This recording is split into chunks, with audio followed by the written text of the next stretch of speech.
Les dirigeants africains ne cesseront jamais de me surprendre. Alassane Dramane Ouattara, après avoir tout privatisé les grandes entreprises de la Côte d'Ivoire, a décidé de privatiser aussi la SODECI, la Société des eaux de la Côte d'Ivoire. Celle-là même qui se battait pour que les Ivoiriens puissent avoir de l'eau potable. M. Alassane Dramane Ouattara décide donc de la privatiser et de la donner aux Français, qui doivent, une fois de plus encore, être responsables de l'eau des Ivoiriens. C'est-à-dire, jusqu'à quand et à quel niveau ce monsieur veut privatiser tout ce que les Ivoiriens eux-mêmes pouvaient faire de leurs mains sans avoir besoin de la maintenance européenne ou alors de l'appui de la France.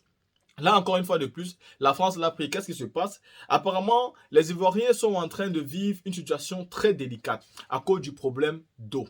Mais est-ce que ça devait encore être un problème avec Alassane Dramane Ouattara? Quand vous connaissez ce que ce monsieur a dit avant de venir au pouvoir, en termes de logement, en termes d'impôts, en termes du cacao, en termes de l'EVA, le commerce de ces matières premières de la Côte d'Ivoire, en termes de l'eau, des logements, en termes de la souffrance et de la vie chère en Côte d'Ivoire, vous vous dites, mais ce n'est pas la même personne qui gouverne. Sinon, Alassane Dramane Ouattara, il se plaignait tout simplement parce que le kilo de la viande était à 7000 francs, était à 700 francs. Alassane Ouattara se plaignait parce que vraiment, les Ivoiriens, c'est-à-dire prenaient le kilo de viande, je crois, à 700 ou à 1200. Mais aujourd'hui, avec lui, c'est à combien le kilo? Il se plaignait parce que le carburant coûtait combien? 600 ou 800 ou 700. Aujourd'hui, ça coûte combien sous Alassane Dramane Ouattara? Il se plaignait à cause de l'eau que les Ivoiriens n'avaient pas. Et pourtant, c'est un Ivoirien qui travaillait. Et grâce à cet Ivoirien-là, il y avait toujours l'eau. Aujourd'hui, avec lui, qu'est-ce qui se passe? Et vous pouvez en découvrir plusieurs autres domaines où M. Alassane Ouattara se plaignait.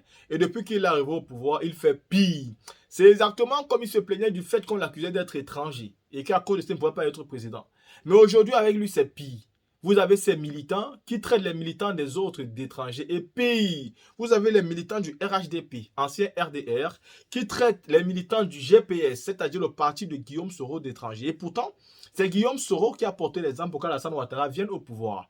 Et Guillaume Soro portait l'exemple parce qu'il disait qu'il voulait combattre l'injustice et estimait qu'on ne pouvait pas accuser Alassane Ouattara d'être un étranger. C'était une injustice. Aujourd'hui, ce sont les militants de Soro Guillaume qui sont en train de subir l'injustice de la part des militants du RHDP. Vous voyez donc comment Dieu lui-même paye souvent, c'est-à-dire ceux qui font le mal.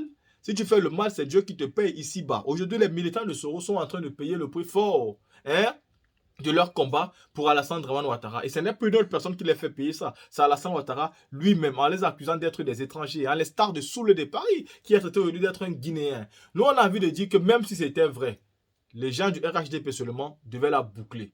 Eux ne devaient jamais avoir le courage de le dire. Parce qu'ils se sont battus hier pour ça. Mais si eux aussi le disent aujourd'hui, alors ils sont venus au pouvoir. Pourquoi réellement? La team, écoutons cette vidéo de ce monsieur qui pleure à cause d'un problème d'eau potable. Camarades, peu d'Afrique, peu de Côte d'Ivoire, le pays va mal. La Côte d'Ivoire va très très mal. Venez voir la souffrance de la population ivoirienne qui n'a même pas de l'eau à boire. De l'eau! Les Ivoiriens souffrent pour boire de l'eau. Chers camarades, peu d'Afrique, Dramane Ouattara a vendu la SODECI à Bouygues. Il a vendu notre entreprise étatique qui s'occupait de la distribution d'eau en Côte d'Ivoire. Il a vendu ça à la France. Chers camarades d'Afrique, regardez la souffrance des populations ivoiriennes. Je vous ai dit que Dramane Ouattara là, le seul médicament c'est de chasser ce vieux. Parce que sa tête ne fonctionne plus. Comment on peut... C'est-à-dire que, écoutez, chers camarades d'Afrique. Bonjour les amis. Je viens encore parler de cette histoire de SODECI. Voilà, regardez. Je suis encore avec mon bidon de 25 litres. Mais il y a une dame qui est à la cité Sodefort, à Yopougon ici, Fin qui m'a écrit. Elle dit elle a 25 bidons de 25 litres. Des bidons de 10 litres, des bidons de 17 litres, des bidons de 5 litres. Et tout ça, elle fait le rechargement en eau 2 fois la semaine. On va prendre seulement les 25 bidons de 25 litres. Elle paye le bidon à 400 francs. On remplit plus le transport, 400 francs. Les 25 bidons, ça fait environ 10 000 francs. Donc si on veut mettre les autres bidons et au-dedans, ça peut faire environ 15 000 francs qu'elle paye. Mais elle fait ça 2 fois la semaine. Ça fait 30 000. 30 000 Imaginez le mois, combien ça fait? 30 000, une semaine, 30 000, ça fait 60 000. Ça va faire environ 120 000 francs qu'elle dépense. Or, elle a un abonnement d'eau. Et puis, les gens de la Sud-Est ne viennent plus hein, dans le quartier là-bas. En tout cas, à elle, on lui donne plus de factures. Mais, ils envoient les factures là par Orange Money ou bien par leur méthode là de transfert d'argent, un truc comme ça. Ils envoient. Et quand tu regardes, parce que tu n'as pas reçu de facture, quand tu regardes, il y a des pénalités dedans. Il y a des pénalités. Là, il faut payer le vent qu'ils ont envoyé. Maintenant, il faut pouvoir se ravitailler chaque jour. Mais attends, ça c'est quoi ça? Ça c'est quoi? Ah, on peut trouver la solution. C'est simple. SODECI ou bien ONEP, où la SODECI n'arrive pas à faire son travail là. Enlever l'aide de cette partie de la population, on va faire un appel d'offres et d'autres personnes vont venir distribuer l'eau. Ça, c'est pas simple ça. Je n'ai pas. Peut-être qu'on ne leur arrache pas tout le marché. Mais où ils n'arrivent pas à envoyer l'eau là, on enlève là-bas. C'est aussi une solution. Si c'est une histoire de château d'eau insuffisant, faites un appel d'offres et dites comment les gens vont souscrire ou bien construire les châteaux d'eau là et puis vous allez payer.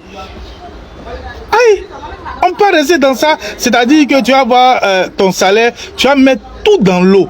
Attends, quand même n'exagérons pas. On va parler, on va parler, on va parler. Les parlementaires aussi, les députés, les sénateurs, les maires, là, ils ne parlent pas dans ça.